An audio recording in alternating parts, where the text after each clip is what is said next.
YouTube, welcome back to another video. We have just wrapped up a 60-minute zone 2. We are just over 1 week out from High Rocks XL, and I'm going to take you through a full day of eating of what I'm currently eating for physique and performance. Funnily enough, I have been slowly rehabbing from a slight lower back injury, which I will be updating you all on later on. But with that, I'm heading home now. I'm going to grab my Monster, my post-cardio victory drink, and then we will be whipping up meal 1. Right lads, this seems to be where I start all the full day of eating, so let's get straight to it. Meal 1, we have 4 whole eggs with 200 grams of egg white. And then right here oh my fucking God. Holy shit, that nearly came out the bowl. 85 grams of oats, 30 grams of whey with a little bit of cinnamon sprinkled in there. And I also do have my creatine in my oats as well. All my other vitamins, such as my multivitamin, my omega, my vitamin C, vitamin D, they go down with this meal. And then I take my electrolytes first thing. So yeah, I'm going to eat this, get showered, get ready, and then I'll be straight on to the first block of check-ins. Right, so I've been so dialed and locked in today that I nearly forgot I was filming a YouTube video. Don't worry, because you haven't missed anything in between. You saw meal 1 go in this morning. Since then, literally just cracked on with work. Got all check-ins boxed off. Was on a pre-script call just now where we ran over hip assessment today. There's a hell of a lot to learn with this pre-script call, I'll be completely honest. I'm very new and at the start of the course. It's a 16-week course as a whole, and this was week 5. So yeah, not even halfway through yet.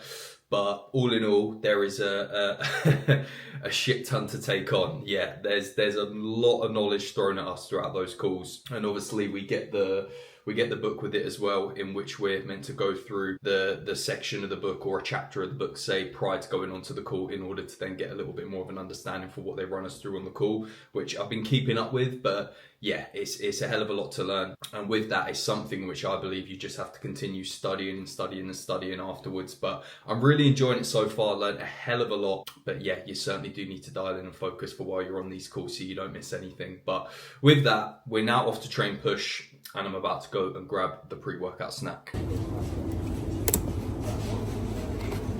So there was a pretty poor selection of bananas today. None of them really looked that appealing.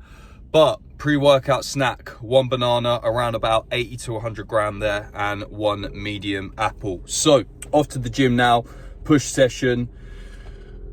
I shall see you there.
Right. We are back from the gym. Late check-ins wrapped up, and one-to-one calls all wrapped up as well. And we're here with the last meal. So right here we have, not that you can see it because it looks just like a shit ton of veg smothered in sauce at the minute, which it pretty much is. But alongside that, we've got 200 grams of chicken and 1 packet of microwave basmati rice. And then right here, we have my skier bowl, 300 grams of frozen raspberries, 300 grams of fat-free skier yogurt, and 30 grams of whey protein. So, oh my God, I just clapped something back. I think it might have been a little bit of moisture from the skier bowl. Went straight into my eye. Anyway, that is going to be it for today. I'm going to eat this while watching something educational prior to the United game. We have Everton tonight, so it should be an easy win. We have quite a clear run towards the back end of the year. When I say a clear run, easy teams, like, should be easy win upon easy win, right? We should pick up a nice amount of momentum. I believe if we win today, we go into 4th. The lads down the gym were laughing at me when I said United are getting top 4 this season. We absolutely are, trust me. But with that, I am going to pick up the camera tomorrow morning because there is something in which I want to speak around, an interesting topic of discussion, one conversation in which I've been having with a fair few clients that are in their off seasons recently. So stay tuned to the end of this video for that. But I will be back at it early doors tomorrow for urge work and an update and an insight to my current back injury. So see you then.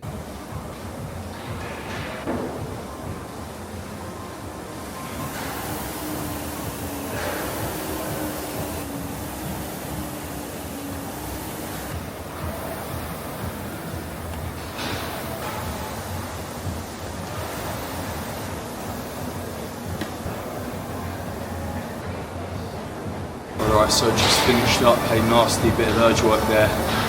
Great way to start the morning though. So, we are just over now a week out from London XL, my next High Rocks race, and yeah, we've started getting a slight bit of pain in the lower back, a recurring bit of pain in the lower back that is. So, I'm not sure if I mentioned it a few months back in the YouTube video, but I'd done my lower back, or my lower back seized up a little bit as I was training legs one time. I think as I was doing a pendulum squat, to the point where I started getting numbness, shooting pains going down the legs. It was quite concerning to say the least. I took myself to A&E to get it checked out. They were pressing down my spine. They said that it would be nothing to do with my spine or potentially a slip disc or a bulge disc or anything like that. They reckon it's more muscular, say. But yeah, recently it's just been stiffening up a little bit. I'm feeling it a little bit more day to day. As I wake up, prior to going to bed, say, it's just a little bit stiff at the minute, it's a little bit sore, so I'm going to try and stay on top of that over the next week.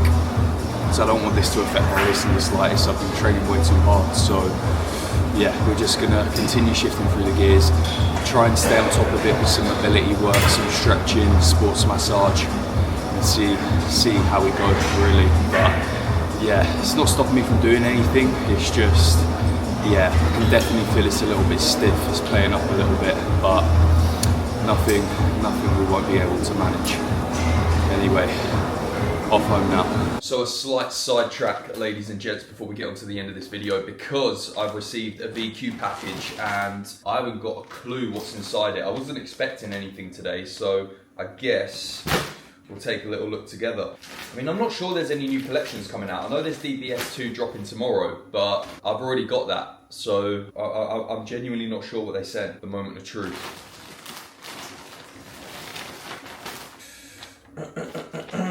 Golden Boy Black Large Zip, Golden Boy Black Cuff Jogger, Golden Boy Raven Bodybuilding Tee, Golden Boy Ash Grey Bodybuilding Tee Large. Oh, okay. Right, I've done the econ for this. This is a fire collection. Right, let's take a little look. Oh yes, oh yes, oh yes. Oh, have a look. That is fucking beautiful, isn't it? Oh my god. We have the exact same tee in grey. Oh, that is a nasty print, I tell you. Oh, I just love the gold and red. It goes so well together. I'll be honest, right, VQ cuff joggers is probably one of my favourite items in which they do. They just fit so well. They're nice and comfy. Look at these. I love the cuff jogger. If you were to ask me, am I more of a cuff leg jogger or a straight leg jogger? Cuff leg every single day of the week. And then, oh, we've got this beauty. Yes, yes, yes. Team VQ on the back, print logo on the front, quarter zip. Yeah, I'm a fan. So massive thank you to VQ for all of that. I do not know when this collection is dropping, so when I do, I'll be sure to update you. But like I said, DBS 2 is dropping tomorrow, so by the time this video goes up, the following day, 7 PM, Friday, 27th of June, I believe. Is it the 27th of June? I'm not sure, I don't have my phone on me. No, 28th of June. 28th of June, DBS 2 is dropping. You can use code FIN for an additional 20% off now. So this whole Black Friday weekend, not only is it still up to 80% off site-wide, but code FIN will get you an additional 20% off your order on top of the current sale. So this is your chance to get some absolute steals before VQ's biggest ever sale ends. Like I said, this is valid until the 2nd of December. So there will be a link in the bio. But regardless, I will speak to you very, very soon. Right, boys. So just to round out this video now, one thing in which I wanted to bring up and mention, as I feel like it can help a fair few people, especially across these autumn and winter months, and that is staying consistent throughout the off season. It's a conversation in which I've been having with a fair few clients this week, because a lot of them are starting to notice it. The days are getting shorter, the mornings are darker, the evenings are darker. It can have a real knock-on effect on your motivation, especially in the off season when it is very much the same week in, week out. You haven't necessarily got an end date in sight in which you're going to be showcasing your physique, at least not for a long time anyway, especially wanting to stay in an off season for a prolonged period of time in order to build the muscle required onto your frame in order to make them improvements across the physique. And it can get very tedious, it can get very boring. It may get to a point where the work is no longer exciting. And this actually brings up a point in which I've mentioned before in a previous YouTube video, and that is about continuing to do the work when the work is no longer exciting. And I got that from a book in which I read called Atomic Habits, which I highly recommend if you haven't read that already. And the author James Clear mentioned at the end of that book around his transition from baseball to weightlifting, right? He decided to pack up baseball and join a weightlifting team. He was training in the gym one day when an elite level coach walked in, and this elite coach trained very high level athletes, Olympians that were getting podium placings. So James Clear decided to ask this elite level coach, he was like, right, in your opinion, what is the difference between the athletes that make it to that elite level and the ones that don't? And he said, it's the athletes that can continue doing the work when the work is no longer exciting. And I feel like we can take that and we can apply that to physique development, especially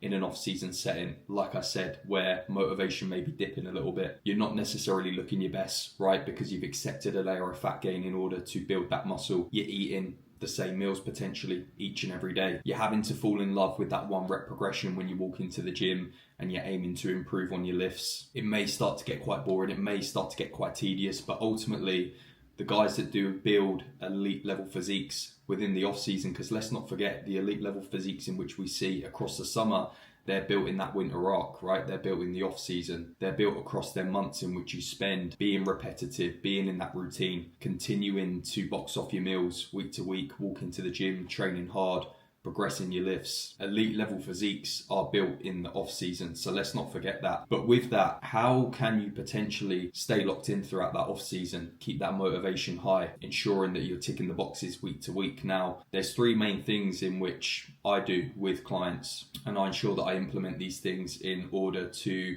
keep them consistent. Now, one is around the mindset shift. When you're in a dieting phase, what really kind of keeps you going is seeing that change in your physique, seeing that change in your look, seeing yourself coming tighter, seeing the scales come down, start seeing new lines across the physique, new separations, start to see your abs become more visible. And that can be very highly motivating. That can really keep you on the straight and narrow when it comes to chipping away at body fat and achieving that body composition in which you want. In the off season, it's completely different, because like I mentioned, you have to accept a layer of fat gain in order to absolutely maximize muscle growth. So with that, it's like, well, what do we switch that focus to from seeing the scales come down, seeing yourself coming tighter, seeing yourself sharpen up? We switch that focus to progress in the gym, right? And ensuring that we're lifting heavier weights, we're getting stronger, we're still upholding our execution and technique, we're potentially beating the weight in which we got last week by the number of reps. You want to take that focus away from the way in which you look and seeing them scales come down to putting that focus to getting better in the gym and improving your performance. Number two, one thing in which I will always do as well is give them a clear roadmap from start to finish of the off season with exactly how many weeks they are going to be gaining for, how many weeks and months they're going to be in this improvement phase for.